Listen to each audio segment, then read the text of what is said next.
In the last video, we looked at some of the effects of alcohol on the human body, the effects of the poison on the human body. In this video, we're going to take a look at moderation. Saint Augustine said, complete abstinence is easier than perfect moderation.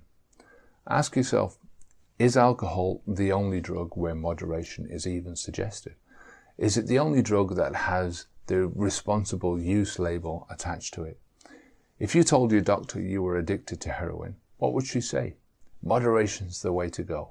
Just cut back on the amount that you're injecting. You're not being a responsible heroin user. Of course they wouldn't. They'd be struck off. They'd lose their license. Now, I remember going to my doctor years ago, and he'd be smoking a cigarette while he was examining me. And do you remember that? I remember going into a shop, a bank, restaurant, and people would be polluting the air with their stinking cigarette smoke. It was just such a normal thing to do, maybe 10 years ago, 15 years ago. When we first moved to Spain, it was the same thing here. You know, you go into a bank and you see somebody in the line smoking a cigarette. Now, not many people took too much notice at the time. It was an annoying thing for sure, but you just ignored it. That was at the time. Now, if you went to your doctor with a dodgy chest, you just can't stop coughing, your doctor might tell you to cut down on your cigarettes to moderate your consumption. Would that happen now? All that's changed. The world has copped onto itself, at least the Western world. In some parts of the world, it's as bad as ever. You know, cigarette smoking is as bad as ever. My point is that telling you to moderate your intake of this drug called alcohol is just as daft, it's just as abnormal as telling someone that they should moderate their cigarette consumption, their marijuana consumption, or their heroin consumption. Now let's think about moderation for a second.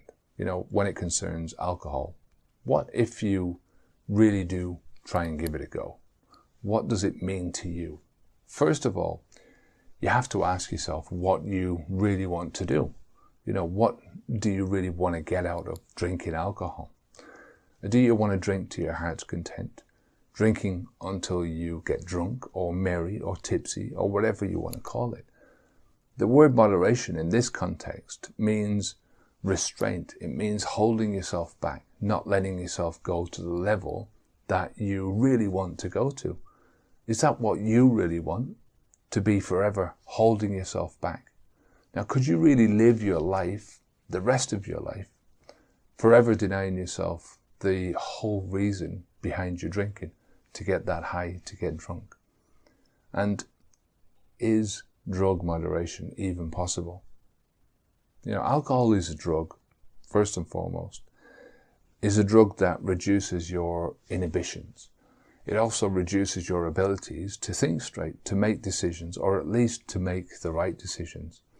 Now, once you start drinking, you'll generally find it difficult to say no to the second round. Like we said before, you have your first one, it's easier to say yes to the second one, easier to say yes to the third one. So this is the life of a person who likes to take a drink until they get a high, until they have a feeling that they're getting a little bit of a high, they're getting a little bit drunk. Now, moderate drinking means taking only the so-called safe limits, however many units that is. It's not a great deal of alcohol anyway, so it's only, it's a couple of units. Now, another property of this drug is tolerance. It's worth repeating here that your body does not recognize beer, or nor can it tell the difference between a Chardonnay or a young Rioja. Your body sees single malt or double malt, vodka, schnapps, tequila, Guinness, eggnog, triple strength Weizen. It sees it in one way, as a toxin. Now, with every toxin, there is only one thing to do. Divert resources into getting rid of the toxin out of your body as quickly as possible, or at the very least, mitigating the effects of that toxin. That's what we know as tolerance. Tolerance is your body's way of making you immune to the effects, or at least reducing the effects of the alcohol on you as a person getting through your day. Once your body realizes that the flow of alcohol is not going to stop, it gets better at handling the input. It has to. You begin to be able to tolerate larger quantities of the toxin without vomiting. Now, this tolerance effect is making it possible for your essential bodily functions to continue. So you're able to walk in a straight line, which is very essential if you're trying to get away from danger. Don't forget that our brains are still wired to a time that is long since gone, all that dangerous time. Our brains are still wired for that. The same goes with staying awake. You can think more clearly and communicate your thoughts. Again, an essential part of your inbuilt security and damage limitation systems. Now, this is all well and good, but your body has no idea that you are deliberately drinking the toxin in order to get drunk. As your body delivers this potentially life-saving ability to you, you need to up the dose because you're not feeling tipsy anymore. You're not getting drunk. You're not getting merry. So where is your moderation now? Tolerance makes it impossible to moderate into the long term. What are you going to do once you've reached the limit where your tolerance has cancelled out the effect of those 2 units? You know, have you ever tried to moderate your drinking? How successful were you? If you're anything like me, alcohol moderation probably looks something along these lines. You stop drinking during the week, maybe. Maybe you decide that from now on, you're only going to drink on Tuesdays, Thursdays, Fridays, and Saturdays. So you won't touch a drop for the other 3 days. You'll leave it alone. Or maybe you choose to only drink over the weekend, maybe on a Friday, Saturday, Sunday, and that's it. For the rest of the week, you're stone cold sober. So you manage to stick to your non-drinking days. It's difficult. As with any other habit, when you're forcing yourself not to do something, you cannot help but actually think about it, you know. So your days off act as a countdown to the weekend. You'll tell yourself that the weekend will soon be here and that once Friday afternoon arrives that you can let your hair down and you can finally enjoy yourself. Now, Friday finally arrives. You get on with whatever you have to do. You go to work or you do what you have to do. And all day long, you anticipate the taste of that first drink. So by the time the deadline to drink arrives, the evening, you're actually salivating and you can't wait to get to the pub or to get home or to get to the restaurant to take that first sip. So you've sacrificed all week long and now it's time to get your well-deserved reward. You've denied yourself, proved that you're strong, and you don't feel the need to set any limits on how much that you can have on your actual drinking days. You just go for it. Now, not drinking all week long was moderation enough. So you congratulate yourself for a job well done. It's time for you to let your hair down and to celebrate. You did it. You know, you restrained yourself all week.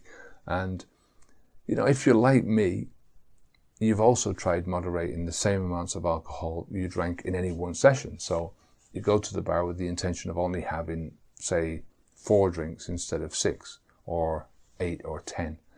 You say that you're only going to have 2 glasses of wine instead of normally polishing off the full bottle. You know, you might have even succeeded a couple of times, which only goes to prove that you don't have a problem with alcohol, that you can take it or leave it. Now, moderating your drinking once you've started drinking is way harder than taking a full day off. You know, when you take a full day off, for the most part, you can put alcohol, you can put the thoughts of alcohol out of your mind, and you can get on with your day. You can get on with what you want to do.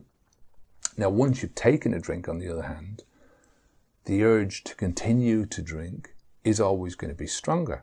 So you know that one drink will start your thoughts for another. You know, this is basic alcohol cause and effect. As you know, once you have one drink, it's harder to say no to the second drink.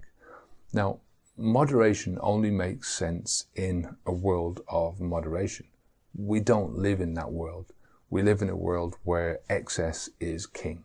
Plus, have you ever heard the saying, absence makes the heart grow fonder? So let's take a look at moderation from a realistic point of view. Moderation is always open-ended. Now, what I mean by that is that moderation is something you'll have to do for the rest of your life. You have to moderate day in and day out. Once your body's tolerance kicks in, you don't get the buzz anymore. So why would you drink without the buzz? Now, I know there are a lot of people who say, no, I only drink because of the taste. It's the taste of the wine that I drink for. Yeah, what a crock of shit. Seriously. Who are these people kidding? You know, I used to like the taste of the beer or the wine, but it was the buzz that I wanted. It's the buzz that everyone wants. That's why they drink. So, are you up for this lifetime moderation? Are you up for this lifetime moderation without any buzz? Is that something that you want? Do you have the self-control, the mental balance, or the patience to continue to moderate forever without the buzz? Do you have the lifelong strength to moderate when all you want to do is to get drunk, but you can't get drunk because you're moderating? You know, your body has given you that tolerance and you can't get drunk anymore. How is that easier than just removing alcohol from the equation altogether from your life? Now, stopping drinking is a task. You only have to do it once. You stop and that's it. So long as you don't restart, you're done. Moderation is something that you have to fight with over and over and over again. And it's a fight that you will not win. Now, in this video, we looked at how your body is protecting you by recognizing the toxic properties of alcohol, eliminating what it can, and reducing the long-term impact of the alcohol in your life by making you more tolerant to its effect, not its damage, by the way. All moderation means is that you will drink alcohol without the high because your body's tolerance cancels out the effects of moderate amounts. So when you drink that 2 units of alcohol, eventually you're going to get no buzz out of that at all. So what's the point in that?